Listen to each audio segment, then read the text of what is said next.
Symbolism, this video will help you understand the real financial situation of PNGPower Limited, commonly known as PPL. As of August 2025, rumours have been swirling in the media, on social networks and in business circles saying that PNGPower is bankrupt or has collapsed. While these rumours aren't without cause, the full story is more complex. It involves deep financial issues, allegations of management failures, internal fraud, debts to power suppliers and government intervention. In this video we will answer the most pressing questions. Is PNGPower really bankrupt? What is its true legal and financial status? Why is it in this situation and who is trying to fix it? Let's unpack the facts and clear the air.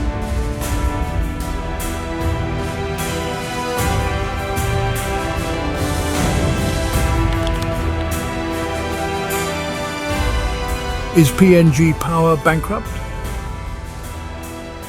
The simple answer is no. PNGPower Limited has not officially declared bankruptcy as of August 2025. Instead, it is considered insolvent. This means its debts and obligations are far greater than its assets, and it no longer makes enough money to pay bills on time. Insolvency does not always mean bankruptcy, especially for big public companies owned by the government. In Papua New Guinea, state-owned enterprises like PNGPower are protected under special laws. There is no known precedent for any state-owned utility being liquidated or put through bankruptcy courts like a private company. The government steps in to prevent full collapse even when a company is technically insolvent. So despite headlines, PNGPower continues trading and supplying electricity, though not always reliably. The word bankrupt is often used as a symbol for extreme financial failure, but there has been no court-ordered bankruptcy or liquidation.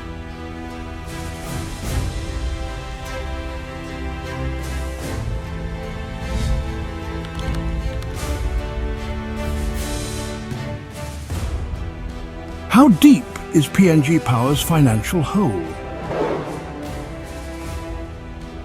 According to Mentha, a restructuring advisory group, PNGPower's debt by mid-2025 is about 4.3 billion kina, over $1 billion. This debt includes unpaid bills to independent power producers, long-term loans for infrastructure, bank overdrafts, commercial borrowings, and unpaid operating liabilities such as supplier invoices and taxes. Current liabilities substantially exceed current assets. This is a textbook sign of insolvency. The company cannot pay upcoming bills or invest in maintenance or improvements. An investigation reported losses in 2024 alone at 320 million kina, with total annual turnover losses over 472 million kina due to uncollected revenue, meter manipulation and outright theft. PNGPower essentially runs out of money every month and requires urgent government help to keep the lights on.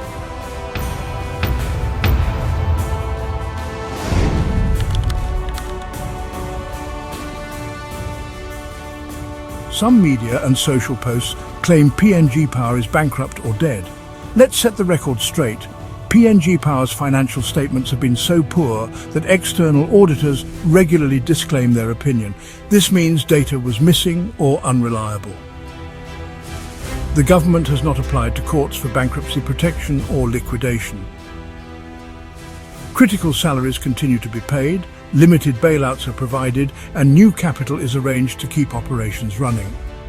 State Enterprise Minister William Duma denied claims that PNGPower is being abused or driven into bankruptcy for personal gain, attributing failures to long-accumulated issues.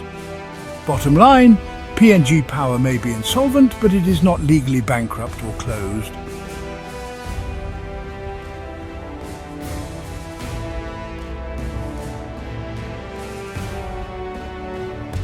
EasiPay is PNGPower's prepaid electricity system, meant to improve revenue collection. However, a 3-month forensic investigation in late 2024 and early 2025 revealed massive fraud. Total revenue loss in 2024, 472 million kina, about 31% of annual turnover. Nearly 4,900 meters left unbilled in December 2024. Power theft and meter bypassing. at least 220 million kina lost. Third-party vendor discrepancies, 152 million kina missing. Internal fraud, at least 100 million kina confirmed as deliberate accounting fraud. Some IT staff allegedly generated codes, stole cash, and routed funds to personal accounts, sometimes overseas.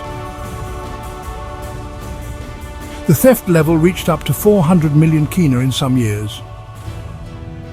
Reforms announced in 2025 include rollout of smart meters, audits of EasiPay vendors, tighter digital controls, and referral of suspicious activity to police.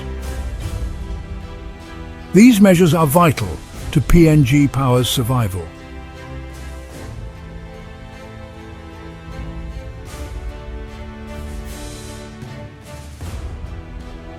Papua New Guinea has one of the lowest electrification rates in the world, with 13 to 19% of households connected to the grid. Power cuts and blackouts are routine.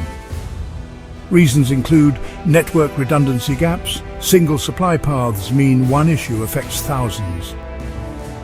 Aging, poorly maintained assets. Decades-old wiring, transformers and substations often fail. Shortage of fuel for backup generators. Entire regions cut off when PNGPower cannot afford diesel. Expensive reliance on diesel. Mini-grids and urban supplies are still diesel-dependent. New CEO Paul Bailey emphasises that network reliability and staff capacity are top priorities, but turnaround will take time and funding.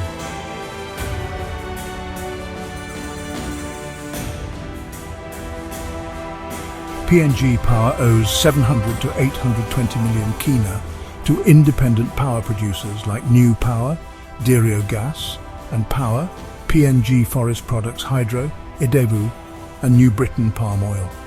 These IPPs supply most of the electricity for key grids, including Port Moresby and Ramu. Consequences of unpaid bills. IPPs threaten legal action or curtail supply. IPPs cover their own fuel, maintenance and staffing costs without payment. Some suppliers face financial collapse due to delayed payments.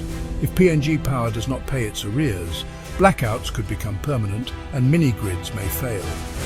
IPPs will only invest further if financial commitments are met.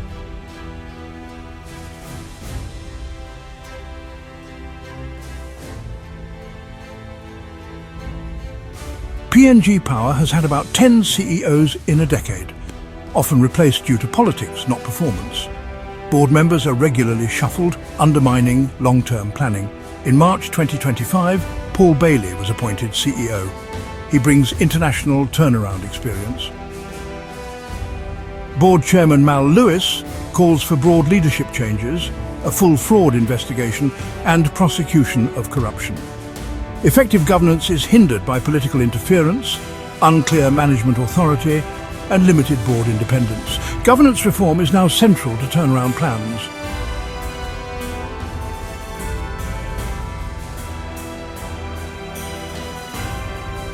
The government, through Kumul Consolidated Holdings, is PNGPower's sole shareholder. Repeated bailouts have kept the company afloat, but created a culture expecting rescue. In 2024, Prime Minister Marape and Public Enterprises Minister William Duma announced a partial privatization plan. Private investors will bring capital and management expertise, while the state retains a significant share.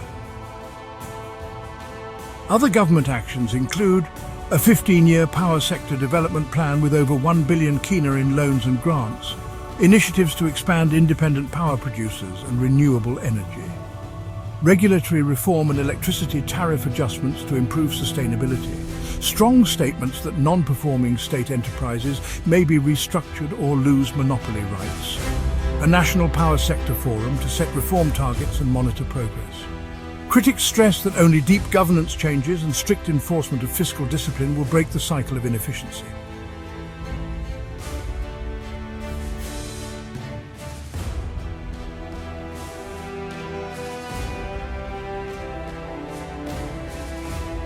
The reform roadmap focuses on 6 areas. Number 1, people and culture, upskill internal talent, promote accountability, root out corrupt staff, and decentralize technical leadership. Number 2, network reliability, reduce single points of failure, update old infrastructure, and improve outage response. Number 3, revenue enhancement, tackle illegal connections, improve billing, roll out smart meters, and reform EasiPay. Number 4, cost control, cut unnecessary expenses and tighten procurement and tenders. Number 5, financial recovery, stabilize the balance sheet with new cash infusions, debt restructuring, and creditor negotiations. Number 6, regulatory and tariff reform, gradually adjust tariffs to cover supply costs while protecting vulnerable customers. Bailey and Lewis agree that building a performing, well-capitalized business will take years, but is essential for privatization and reliable service.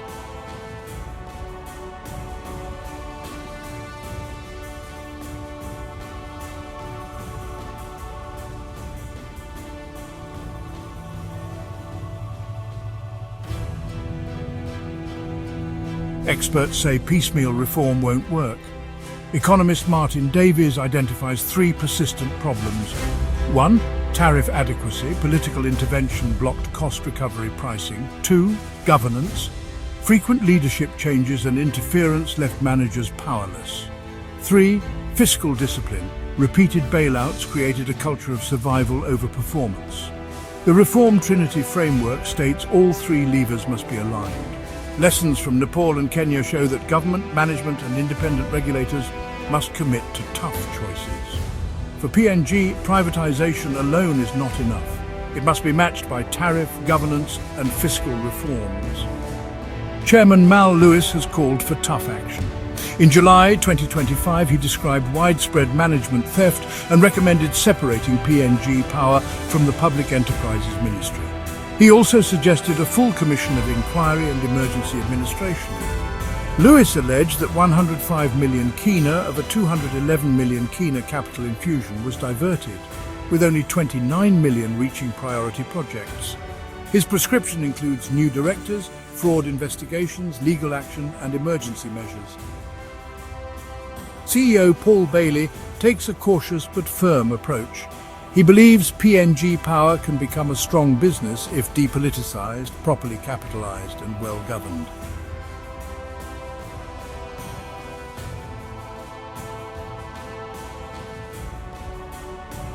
By late 2024, the government announced partial privatization. Private investors will manage and invest in PNGPower while the state retains a substantial interest. The goal is to modernize networks, restore electricity access, and bring private discipline to the monopoly. Civil society groups demand transparency, consumer protection, and accountability. Careful management is needed to ensure public problems do not simply shift to private operators.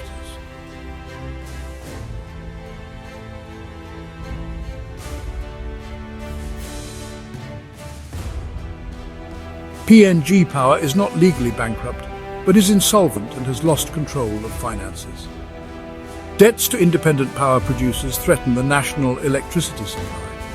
Fraud, especially in EasiPay, drained hundreds of millions of kina, prompting urgent reforms.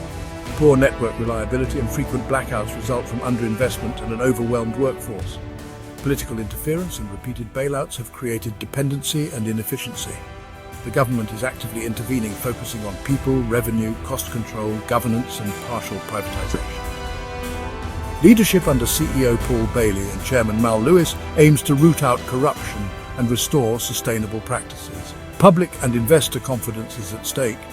Only deep reform of governance, pricing, and fiscal discipline together can restore PNGPower and deliver reliable, affordable, and clean electricity for all Papua New Guineans. Thank you for watching.